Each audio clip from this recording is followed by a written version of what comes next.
Good morning students, स्वागत है आप सभी का हमारे ऑनलाइन स्टडी प्लेटफॉर्म पे। और हम पढ़ रहे थे विद्युत धारा। विद्युत धारा में हमने प्रतिरोध के बारे में स्टडी कर ली थी और प्रतिरोध के बाद में हमने पढ़ा था प्रतिरोधों का संयोजन, जो कि हमारा लास्ट टॉपिक था। तो प्रतिरोधों का संयोजन जो है वो दो टाइप से हो सकता है। कितने टाइप से हो सकता है? दो प्रकार से हो सकता है प्रतिरोधों का संयोजन। तो हेडिंग लगा लीजिए आप, प्रतिरोधों का संयोजन। कल हमने प्रतिरोधों के संयोजन के प्रकार पढ़ लिए थे। दो प्रकार होते हैं। कौन कौन से प्रकार होते हैं? एक तो होता है श्रेणी क्रम, एक होता है समांतर क्रम। तो हम पढ़ रहे थे श्रेणी क्रम संयोजन। तो अपनी पहली हेडिंग थी श्रेणी क्रम संयोजन। श्रेणी क्रम संयोजन क्या होता है? श्रेणी क्रम संयोजन ये हम पढ़ चुके थे कि श्रेणी क्रम ऐसा संयोजन होता है जिसके अंदर किसी भी प्रतिरोध का अंतिम सिरा किसी दूसरे प्रतिरोध के प्रथम सिरे से जुड़ा हो और दूसरे प्रतिरोध का अंतिम सिरा तीसरे प्रतिरोध के प्रथम सिरे से जुड़ा हो। तो इस प्रकार के संयोजन को क्या कहते हैं? श्रेणी क्रम संयोजन कहते हैं। क्लियर है? तो उसमें हमने ये बनाया था कि ये जो प्रतिरोध है एक, ये है R1, इसका प्रथम सिरा और ये हो गया दूसरा सिरा। ये दूसरा सिरा दूसरे प्रतिरोध के प्रथम सिरे से जुड़ जाएगा और दूसरे प्रतिरोध R2 का दूसरा सिरा तीसरे प्रतिरोध R3 के प्रथम सिरे से जुड़ जाएगा। इस प्रकार का जो संयोजन होता है उसको हम बोलते हैं श्रेणी क्रम संयोजन। क्लियर है? तो इसी को हम आगे बढ़ाते हैं और हम निकालते हैं तुल्य प्रतिरोध। तो आप इसी के अंदर टॉपिक डाल लीजिए, श्रेणी क्रम संयोजन के लिए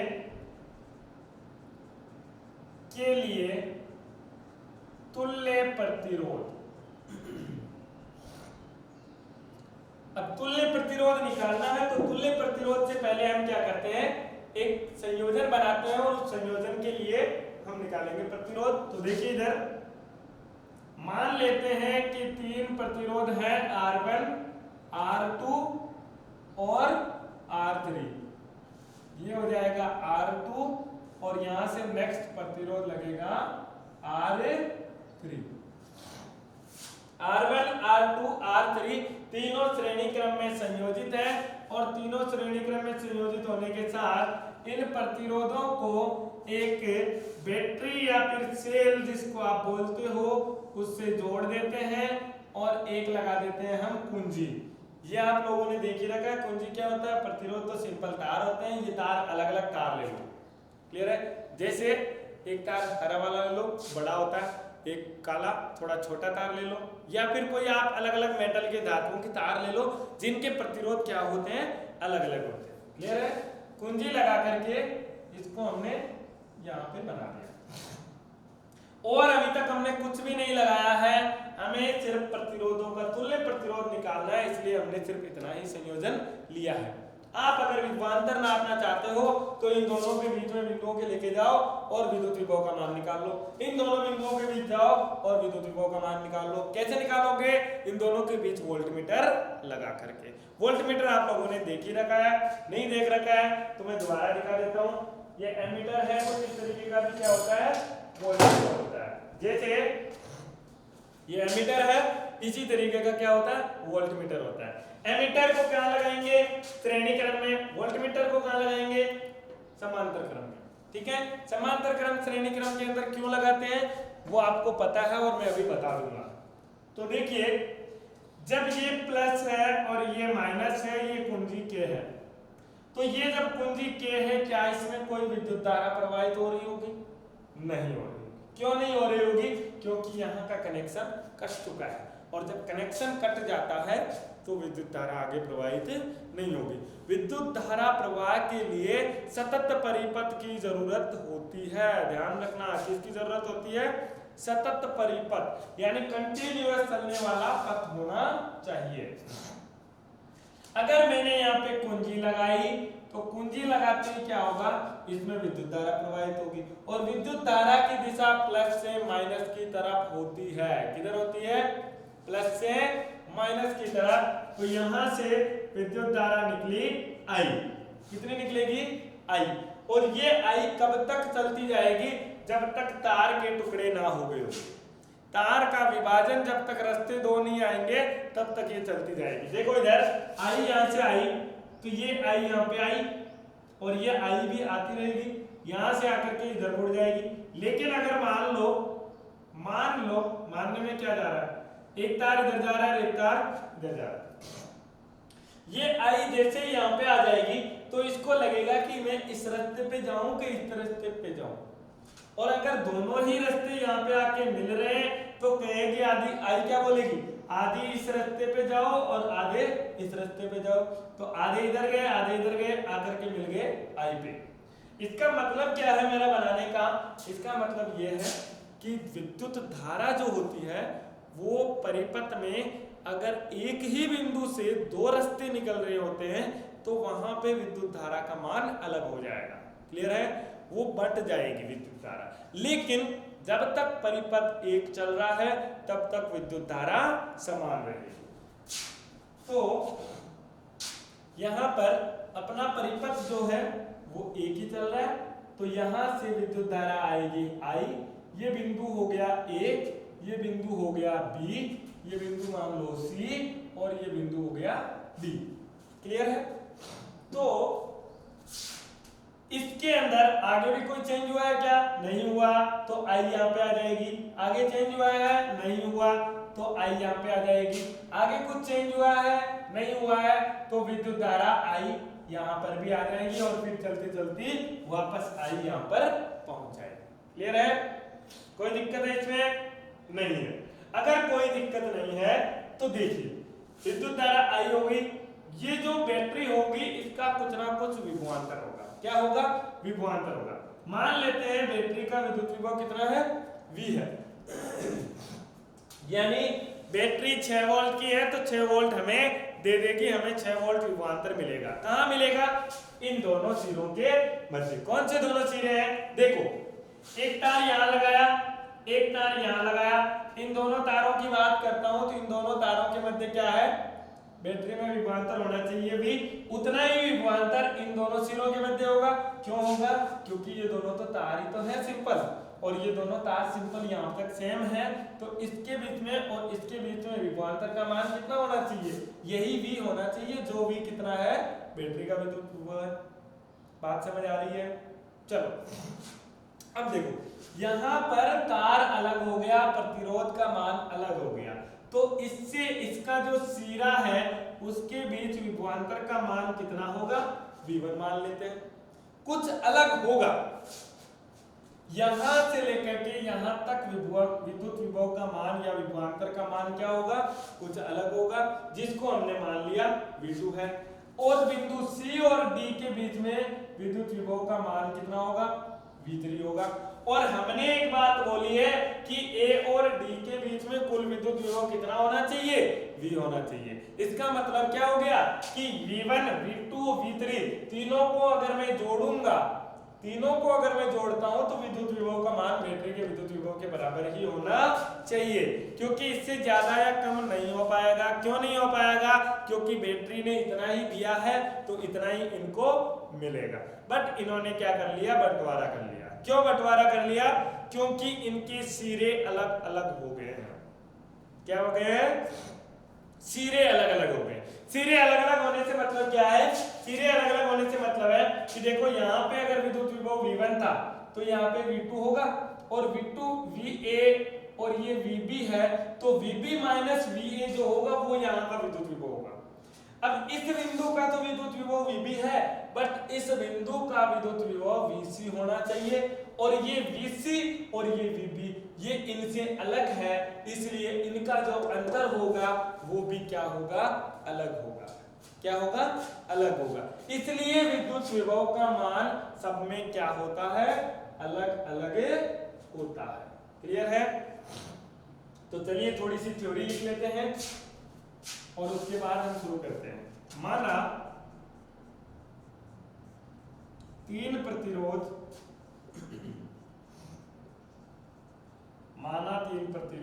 R1, R2 R3 क्रमशः श्रेणी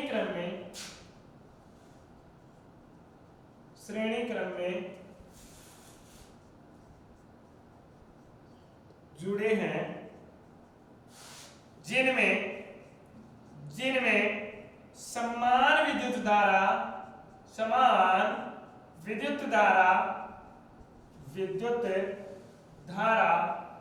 I प्रवाहित होती है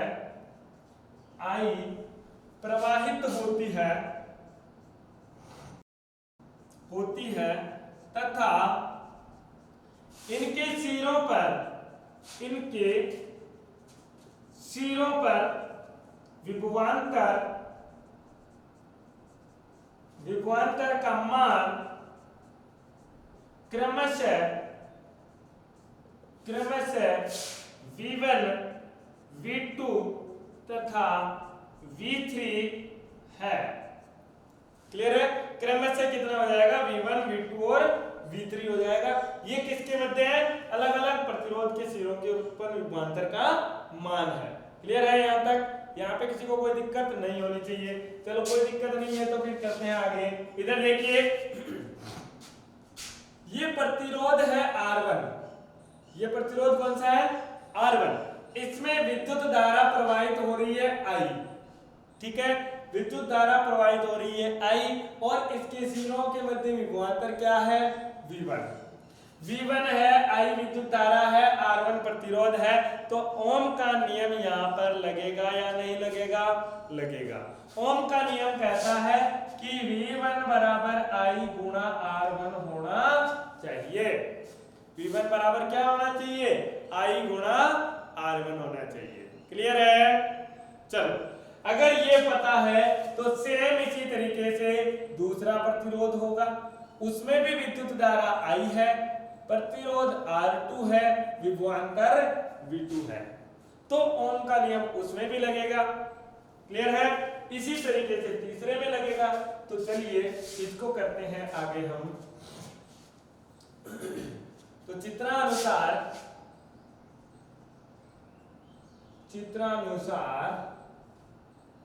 प्रतिरोध R1 के सिरों पर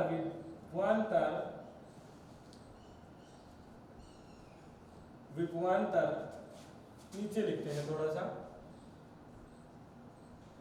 चित्रानुसार प्रतिरोध R1 के सिरों पर उत्पन्न विभवांतर V1 है तथा प्रवाहित धारा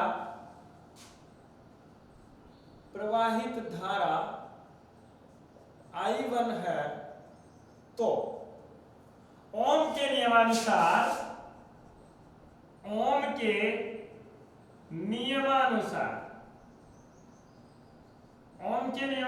क्या हो जाएगा?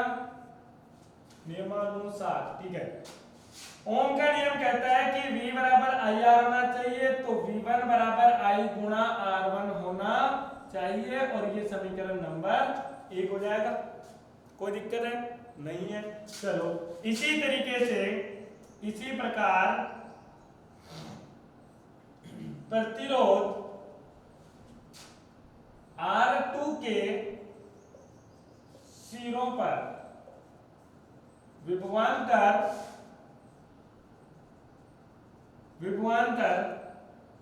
V2 है, तो V2 बराबर I गुणा R2 हो जाएगा, क्योंकि विद्युत धारा उसमें भी क्या है? समान है। अगर बनाना चाहो तो आप बना सकते हो। ये है R1 और इसमें धारा आ रही है I और विभवांतर कितना है? V1। ठीक है, इसके अंदर क्या है? प्रतिरोध है R2, विद्युत धारा आ रही है I और विभवांतर कितना है? V2। क्लियर है? विभवांतर कितना है? V2 है। तो V2 बराबर I गुणा R2 हो जाएगा और इसी प्रकार V3 बराबर I गुणा R3 हो जाएगा। ये मैंने सीधा लिख दिया है। ये प्रतिरोध था R3, इसमें विद्युत धारा आ रही है I और V3 क्या हो रहा है, विभवांतर उत्पन्न हो रहा है। क्लियर है? यहां तक किसी को दिक्कत है तो बोलो। R1, R2, R3 तीनों प्रतिरोध है वो हमने देख लिए हैं और तीनों प्रतिरोधों पर विद्युत विभव का मान अलग अलग है और विद्युत विभव का मान अलग अलग होने के कारण क्या हो रहा है, विद्युत धारा सेम है और ओम के नियमानुसार हमने तीनों विद्युत विभवांतर का मान निकाल लिया है। अगर तीनों विद्युत विभवांतर का मान आ गया है तो हम क्या कर सकते हैं, देखो अगर मान लो इसको पूरे को डिब्बे में बंद कर रहे होते, किसको, इस पूरे को डिब्बे में बंद कर रहे होते तो हमें क्या लगता, यहां विभवांतर V है, इसके सिरों के मध्य विभवांतर कितना है, V है। तो मैं लिख सकता हूं तीनों प्रतिरोधों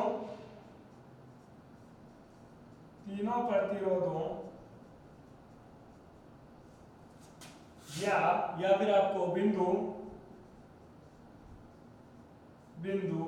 A व D के मध्य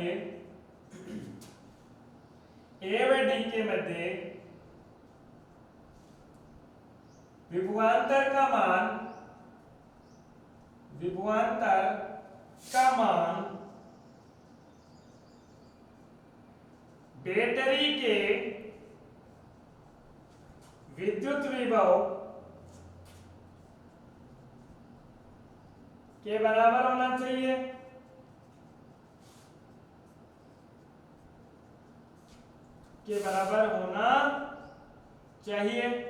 यानी V बराबर क्या हो जाएगा, V1 plus V2 plus V3 होना चाहिए, जो कि आपका क्या है, कुल प्रतिरोध है A और D के सिरों के मध्य। अगर A और D सिरों के मध्य इतना प्रतिरोध है तो हम क्या करेंगे, V1 V2 V3 का मान रख देंगे। एक बार इसको उतार लीजिए ताकि इसको मिटा सकें।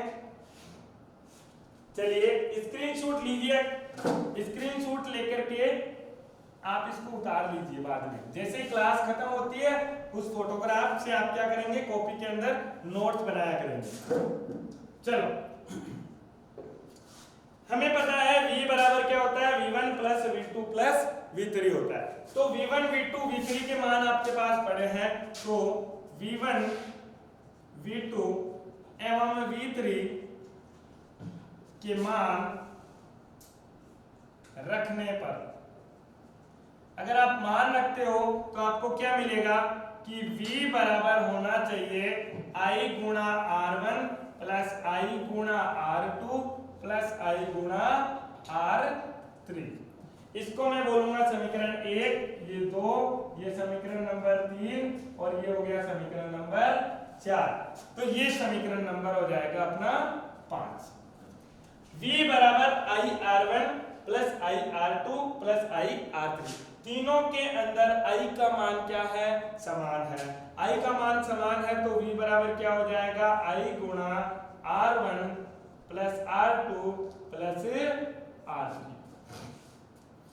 V बराबर I गुणा R1 plus R2 plus R3 हो जाएगा।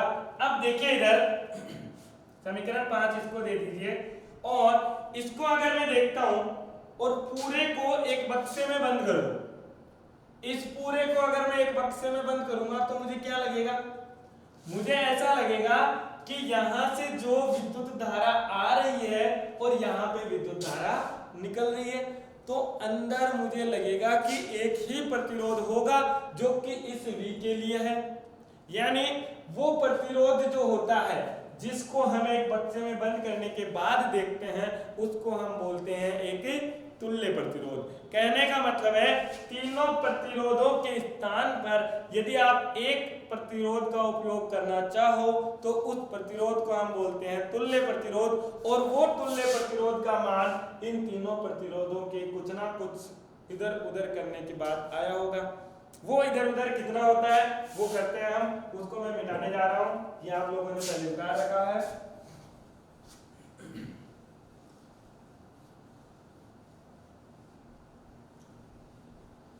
लिखिए, माना तीनों प्रतिरोधों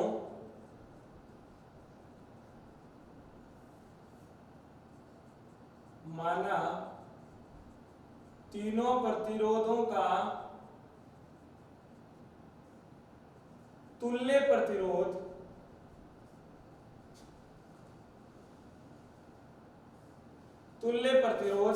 R इक्विवेलेंट है। R ई से दर्शाते हैं इसको, R इक्विवेलेंट यानी तीनों का तुल्य प्रतिरोध। इन तीनों की जगह अगर एक प्रतिरोध यूज कर लूं तो क्या होगा? अगर R इक्विवेलेंट होगा तो क्या होगा? देखो R1 R2 R3 तीन प्रतिरोध है, तीनों की जगह एक प्रतिरोध लगा दिया तो ये क्या बन जाएगा? R equivalent. और इसके यहाँ पे हमने लगा रखी है क्या? बैटरी। तो ये लगा दी बैटरी, और इस बैटरी के बाद हमने लगाई थी एक कुंजी की, तो ये कुंजी की, और ये बन गया अपना नया परिपथ। नए परिपथ में क्या परिवर्तन हुआ है? देखो R1 R2 R3 तीनों की जगह हमने एक प्रतिरोध काम में ले लिया। बैटरी जो थी 6 वोल्ट की, वो अभी भी कितने वोल्ट की है? 6 वोल्ट की है। ये कुंजी के है, ये कुंजी के हो जाएगी। 6 वोल्ट नहीं, सॉरी, यहाँ पे V वोल्टेज लिया था हमने विभवांतर की, और इसमें से विद्युत धारा जो प्रवाहित, ये प्लस ये माइनस, तो यहाँ से धारा का मान I हो जाएगा जो यहाँ से प्रवाहित हो रहा होगा और वापस बैटरी के पास I पहुंच रहा है। अगर आप इस परिपथ को देखते हो तो आपको क्या लगेगा कि V वोल्ट की बैटरी से I धारा निकल रही है जो कि R इक्यू प्रतिरोध से आगे पास हो रही है। अगर ऐसा आपको लग रहा है तो इसमें ओम का नियम लगाइए। ओम के नियमानुसार, ओम के नियमानुसार, और इसमें ओम का नियम क्या कह रहा होगा कि V जो होता है I गुणा R के बराबर होगा, और R का मान यहाँ पे क्या है? R इक्विवेलेंट के बराबर है। क्लियर है? ये कह रहा है कि अगर आपने एक प्रतिरोध यूज में लिया तो ये मान हो जाएगा जो कि आपका समीकरण नंबर 6 होगा। अगर आप समीकरण 5 को देखते हो तो समीकरण 5 ये कह रहा है V बराबर I R1 plus R2 plus R3 होना चाहिए, और समीकरण 6 कह रहा है कि V बराबर I R इक्विवेलेंट होना चाहिए। तो हम कौन सा सही माने? हमें दोनों को सही मानना पड़ेगा। समीकरण 6 और समीकरण 5 दोनों अपनी जगह सही है, और अगर आप दोनों को कंबाइन लिखते हो, दोनों से तुलना करते हो, तो समीकरण 5 व 6 की तुलना करने पर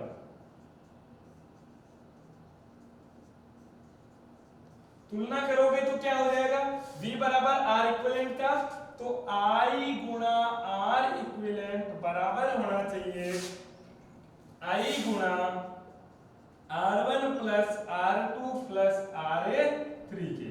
देखो इधर, यहाँ V बराबर I R1 plus R2 plus R3 है, यहाँ V बराबर I R इक्विवेलेंट है, तो I R equivalent I R1 plus R2 plus R3 के बराबर होना चाहिए। और यहाँ से I, यहाँ भी I, दोनों में I का भाग दिया तो क्या मिल जाएगा? R इक्विवेलेंट बराबर R1 plus R2 plus RA3। यानी आपको एक तुल्य प्रतिरोध का मान मिल चुका है, और उस तुल्य प्रतिरोध का मान कितना है? R1 plus R2 plus RA3 है।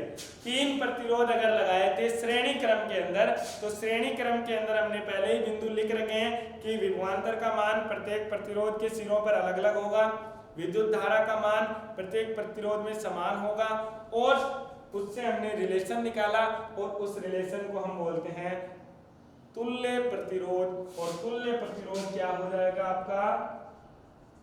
तुल्य प्रतिरोध R1 plus R2 plus RA3 किसके लिए है? श्रेणी क्रम संयोजन के लिए है। तो एक बार इसको राइट डाउन कीजिए।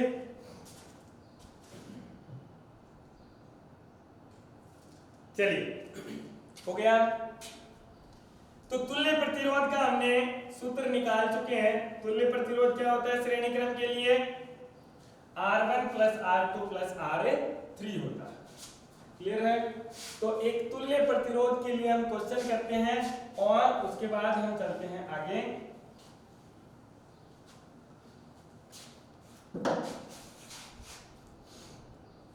क्वेश्चन है, यदि तीन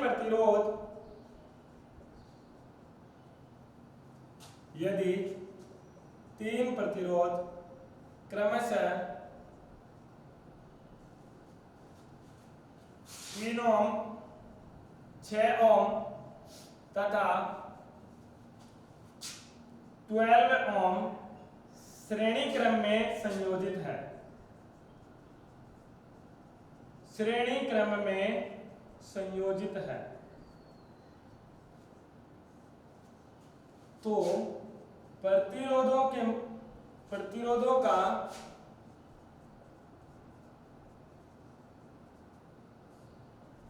तुल्य प्रतिरोध ज्ञात करो। तुल्य प्रतिरोध ज्ञात करो। चलिए करिए इसको, वीडियो पॉज करो और इसका आंसर निकालो, उसके बाद मेरा सॉल्यूशन देखो। चलो, हमें दे रखा है 3 प्रतिरोध, 3 ओम 6 ओम और 12 ओम, और किसमें है? श्रेणी क्रम में संयोजित है। अगर श्रेणी क्रम में संयोजित है तो अभी अभी हमने एक बड़ा सा डेरिवेशन किया था, उसको घबराने की जरूरत नहीं है, आपको उतना बड़ा नहीं करना है। इसमें देखो 2 तरीके हो सकते हैं। एक तो आप क्या करोगे, इनको संयोजित करोगे कि ये तीनों प्रतिरोध हो गए, इसके बीच में विभवांतर V1, इसका V2, इसका V3, और इसको हमने बैटरी से लगाया और ये बन गया कुंजी K, और इसको वापस कर दिया। विद्युत धारा प्रवाहित हो रही होगी I, और फिर आप सब तरीकों से वो एक सूत्र निकालोगे R1 + R2 + R3, और उसके बाद आंसर निकालोगे। इससे बेटर यही है, आप डायरेक्ट यूज करते हो वो सूत्र यूज कर सकते हो, और वो सूत्र क्या है? तुल्य प्रतिरोधों के लिए श्रेणी क्रम में जब भी हो तो क्या हो जाएगा? सबसे पहले लिखो, दिया हुआ है गिवन डेटा, क्या दिया हुआ आपको? प्रतिरोध R1 बराबर तो है 3 ओम, R2 बराबर है 6 ओम, R3 बराबर दे रखा है 12 ओम। श्रेणी क्रम संयोजन से, श्रेणी क्रम संयोजन में तुल्य प्रतिरोध और तुल्य प्रतिरोध क्या होता है? R इक्विवेलेंट, और R इक्विवेलेंट का मान होता है R1 + R2 + R3, R1 + R2 + R3, और R1 R2 R3 का मान रखते हो तो R इक्विवेलेंट बराबर आ जाएगा आपका 3 ओम + 6 ओम + 12 ओम, जो कि किसके बराबर हो जाएगा? R इक्विवेलेंट बराबर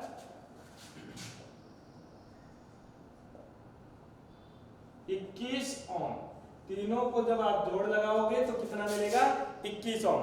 यानी मैं ये कह सकता हूं कि 3 प्रतिरोध जो लगे हुए हैं, इन तीनों की जगह अगर आपको एक प्रतिरोध लगाना है और सेम आपका कॉन्फ़िगरेशन रहे, यानी विद्युत धारा और विद्युत विभव में कोई अंतर ना हो, तो क्या करेंगे?